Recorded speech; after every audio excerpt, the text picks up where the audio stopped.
Hey Claiborne, with Thanksgiving behind us, Steph and I have started to think about Christmas. We have a lot of Christmas traditions, and it seems like every year we adopt a new one. For instance, this year we've adopted the Icelandic tradition of giving each other a book and a chocolate on Christmas Eve. Last year, after we got the Christmas train, we decided that we would always put it underneath the Christmas tree.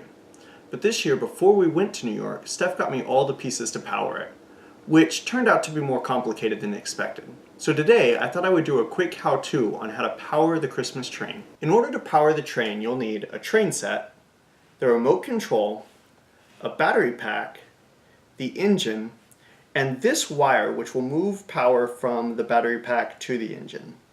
You'll also need a lot of AAA batteries, 9 in all, and a small Phillips head screwdriver to remove the battery pack and the back of the controller.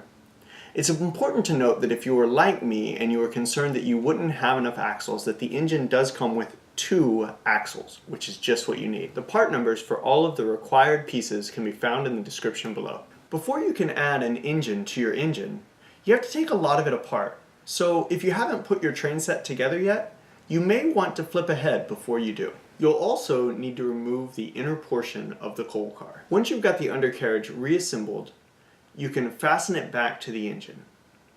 Passing the wire through does take a little work though.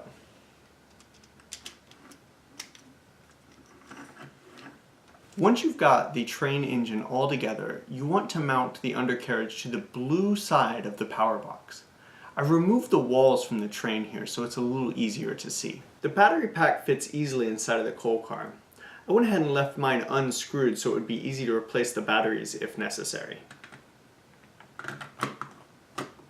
You should be able to press this green button and see a green dot come on. With everything connected and the battery pack on, since we hooked everything up to the blue side, when you turn the blue knob, the train should work. If once everything's hooked up, it doesn't work as expected, you may need to check the switch on both the remote and the receiver that's in the engine. If they're not on the same number, the train won't work. Getting all the parts to power the train was a little more expensive than expected, Claiborne, and I haven't yet confirmed if they'll also work for my commuter train. But on the whole, it's totally worth it to have a remote control train under the Christmas tree this year. Now, all I need is a train station. Well, that's it from me this week. I'll talk to you soon. Over and out.